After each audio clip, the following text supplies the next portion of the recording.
Hello and welcome to Do It Yourself channel. Today I will show you where to find the option and how to turn on our contacts trash option in Samsung Galaxy A55 phone. So, where to look for this option?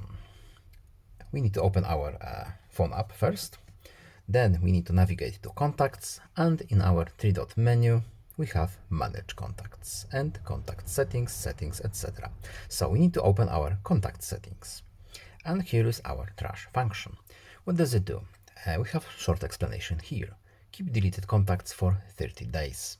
So right now, when we delete a contact from our phone book, it will disappear from the phone immediately. But if the trash option is enabled, we can restore our contacts before 30 days. And so now our trash is on. And that's all. I hope this video was helpful to you. Please leave a like and subscribe. Have a nice day and see you in the next video. Bye.